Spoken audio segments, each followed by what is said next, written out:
Hey there, I'm Jane Sawyer, and this is how you can turn crappy plastic eggs into epic dragon's eggs.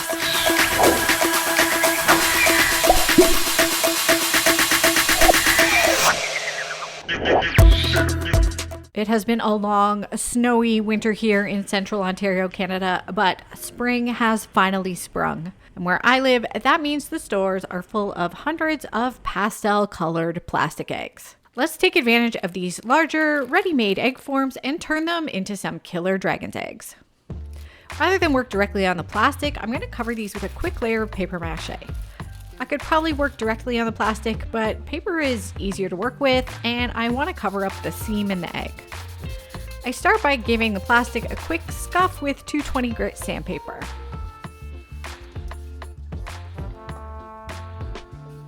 I rip my packing paper into tiny postage stamp sized patches. Using small patches will help me keep the paper mache nice and smooth. I'm applying this with a watered down white glue. If you'd like a more detailed look into my paste recipe and what paper to use, I totally recommend checking out this video. It has all my best paper mache secrets. I'll leave a link to that in the description. A great tip is to do one end of the egg, set it in a cup to dry, and then about an hour later, you can come back and flip the egg to cover the other end. I'll repeat the paper mache process on all 4 of my eggs, and I'll let them dry really well before moving on to decorate. So remember at the beginning of the video when I said that spring was here? Well, Mother Nature lied. My area has been hit with a once in a lifetime ice storm. It basically rained ice for 2 days straight. The ice froze so thickly on the trees. We had a 24-hour period where it was basically raining treetops all around us. Luckily, we didn't have any damage to our home and our vehicles, but our power grid has basically been turned into spaghetti. There are poles snapped and transformers down all over the place. Luckily, we have a small generator which we can use to run our water well and our refrigerator and freezer. We also run our Wi-Fi and have a couple plugs to charge up our phones. But other than that, we really just turn off all our breakers. So obviously it's been too cold and dark to work in my normal crafting space down in the basement.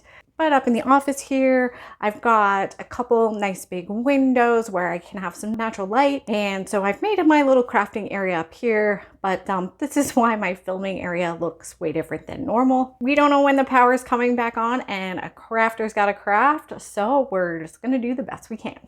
So I don't want to do like the Game of Thrones style dragon eggs. I feel like lots of other artists have done tutorials on that, and it's not going to be very interesting for you for me to just repeat that content. And it's not going to be very interesting for me to just do someone else's project again.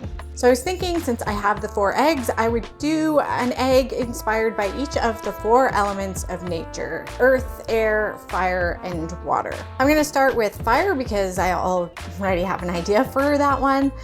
Last year I was playing around with some textures on little tiles, and I made this lava texture. I think if we adapt this a little bit, it could make a really cool fire-inspired dragon's egg. Here's my dry egg.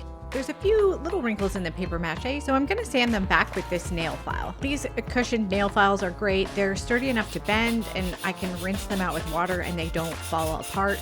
They're also really affordable, and you know we like that here. I've got them linked to my Amazon storefront. You can find that in the video description below. I'm going to use this rubber band to help me divide my egg into sections. I'll line it up through the center top and the center bottom of the form, and then I can use a pencil to trace along the edge.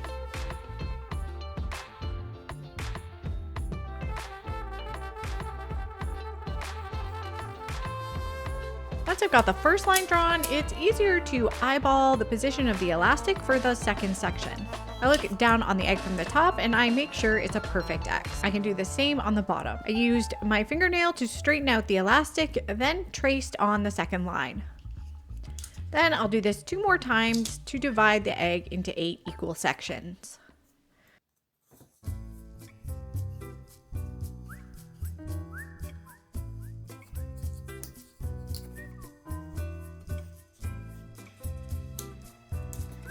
Is this perfectly accurate? No, but it is certainly close enough.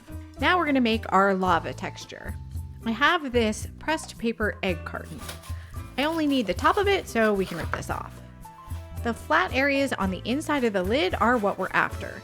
This texture is so great, and it will be perfect for the top of our crusty toasted lava. I'm going to start ripping the carton lid into shapes that will fit roughly within the section guidelines I drew earlier. I'm sticking those on with a good quality white glue, and I'm working my way down, making these little island shapes that fit into the section. When I've got the segment done, I'll go back and add a second level to some spots. This will add some variation to our lava's topography. When that section is done, I'll skip the next section and fill every other section around the egg. It's a good idea to let it dry for about an hour at this point. When dry, I'm going back and making islands in the empty sections, but I'm leaving a little space along each side. Here's the finished egg. We'll set this aside and let it dry. My earth egg is going to be heavily inspired by this image I found on Pinterest. I have pinned this and all my other reference images for this project on a public board. I will link that board down in the description. I make a publicly available board for all my projects where I use reference images. I think this is really important for two reasons. The first, I think it's important to be transparent about where your inspiration comes from. And two, I think you should be able to go ahead and click through the pins and find the original sources if you want to. This is a stock image, so I can't credit the artist, but I believe it is a close-up of some tree bark with some lichen growing on it. But I also kind of think it looks like cracked, dried up mud, so I actually think this will be perfect for our earth-inspired dragon's egg.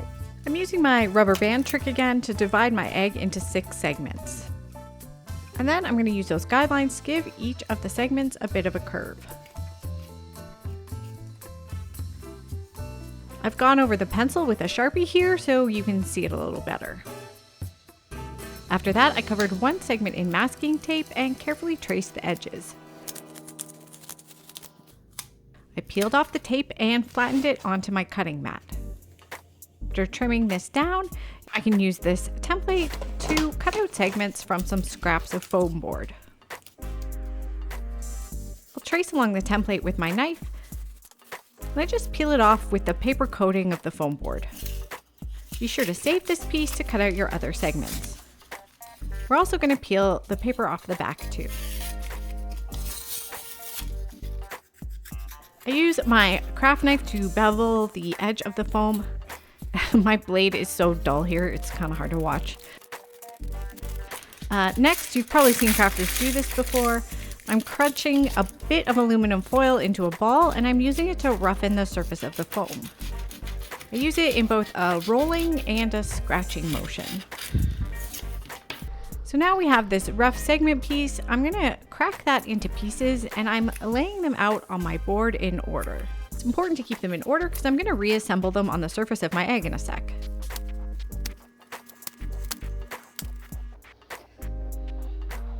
Now hot glue would probably be a much faster option to stick down this foam, but I'm working with limited power here and I'm not willing to run my glue gun off my generator. So we're using a good quality white glue. I'm gluing the pieces of foam on in order, and I think you can see now how the tree bark / cracked earth look is coming together here. I need to use lots of masking tape to clamp down the foam while the glue dries, but I still have enough space to work on this opposite segment here. When those two segments are dry, I carefully peel off the tape. You can see everything is stuck down pretty well here, and now I can repeat my foaming process for another 2 segments. And then finally, after those ones dry, I can fill in the last 2. Here's how it looks with all 6 segments covered in foam. For my air egg, I want to use this foam clay that I have. Foam is nice and light and airy, so that kind of seems fitting. And my texture is going to be inspired by storm clouds. Thunderstorms bring those big, heavy clouds and the wind and a lot of tension in the air. So I think storm clouds are a good symbolic representation of the air element. I start making a cloud shape by layering little balls of clay on the egg. I like how the foam is working here, but I'm not too sure if I like the look. So right now this texture is looking a little bit cartoonish. So I've just been looking around, trying to figure out what I can use to impress some more detail into the clay. If this was any other day, I might have made a quick tool out of polymer clay and then baked that. If you don't know, we need to bake polymer clay to cure it, but I don't have power to run my oven. But I did have this kind of cloud looking vegetable in my fridge. So this would be a bit of a long shot, but let's give it a go. I've cut off a manageable piece of cauliflower and we're gonna press it into the foam clay here. And I actually love how this looks, so let's keep going. I'm gonna make another cloud on this side and we'll texture that with the cauliflower again. I move on to the third cloud and I didn't really like this layout. I like the texture, but I wasn't happy with how the clouds were laid out on the egg, so I'm tearing all that off. For my second attempt, I'm making a long snake of clay and swirling it around the egg like a cyclone. I texture this with my cauliflower and I'm liking how this looks a lot better. So I continue the spiral down the egg. I work my way down, texturizing with cauliflower. And then, so it looks a little more organic, I add a few bridges across the spiral with some extra bits of clay. At this point, I was running out of places to hold the egg, so I let it dry. When this first bit of foam is dry enough to touch, I can go ahead and finish the texture on the bottom of the egg.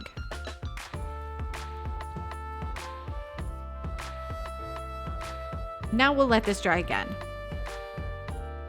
One last step with the foam here, I'm gonna spread a really thin layer in all of the bare areas where I can see the paper mache. I'm keeping it super thin here, and then I'm going in and texturizing and blending these areas with the cauliflower. And here's my air egg all covered in foam and ready to go. So not gonna lie, figuring out the texture for the water egg had me a bit stumped, but I was playing around a little bit and I think I found something that will work. I made this little test piece with a cotton ball and I think it kind of captures the essence of ripples on the lake's surface. So we're gonna go ahead and try to replicate this on our egg. So these are the cotton balls I used. You can usually find these in the makeup or first aid area of your discount store or pharmacy. And if we take one out here, look closely and you can find an end where you can gently start to unroll the ball. And then it becomes this nice weft of fiber that we can work with. Now, as I pull it apart here, very, very gently, you can see these waves and ripples start to form.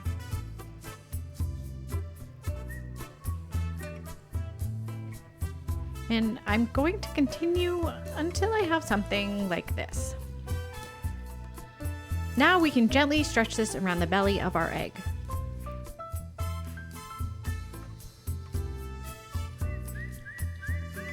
I'm using my paintbrush to dribble a 50-50 mix of glue and water onto the cotton. I'm not really dragging with my brush, I'm just kind of gently hovering the brush over the cotton so the paste can drip down.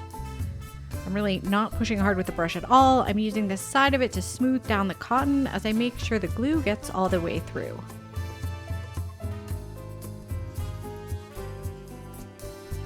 When the cotton is fully saturated and stuck down, I'll go back with my brush and use it to expand and round out all of the little openings where I can see the brown paper mache peeking through. This footage is sped up quite a bit, so you wouldn't be here all day, but I went pretty slow. Where the cotton didn't quite stretch around the back of the egg, I pulled some fibers from another cotton ball and used those to bridge the gap. At this point, the cotton was super fragile, so I let the egg dry and repeated the process on the top. I let that dry again and did the bottom. Here she is, all dry and ready for paint. We're back down here in the basement. We got lights, we got heat. All in all, it was about 9.5 days without power, so not too bad. I am excited to get these dragon's eggs finished up. We're going to start by giving our fire egg a coat of gesso, and then we'll base coat the entire thing in yellow.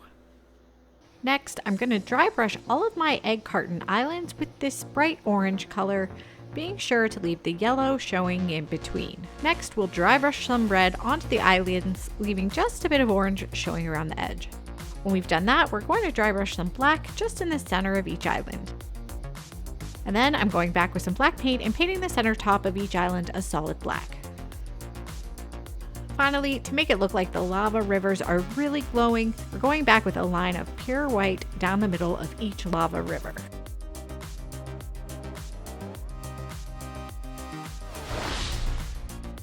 My earth egg starts with a coat of black primer.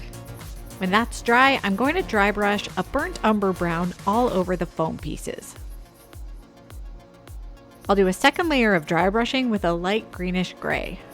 It's really starting to look earthy now. I'm going to use this sawdust to make something that looks like this rusty lichen from my inspiration picture. To the sawdust, I'll add some raw sienna paint and a bit of watered down glue. I'll mix that all together to make a thick paste. I'll spread the paste in between the foam pieces with a palette knife and push it into the smaller areas with a toothpick. It takes a while for this stuff to dry, but I think it looks really cool. Finally, I'll tap on a few bits of bright green in select areas around the egg.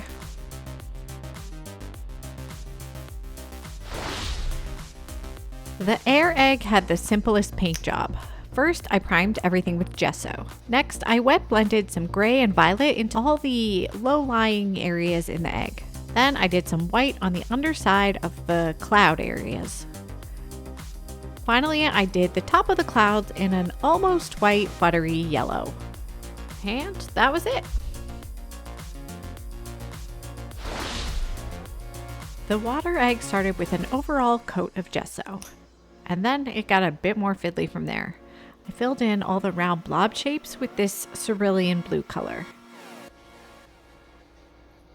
Next, I went in and painted a dark blue spot in the center of each one.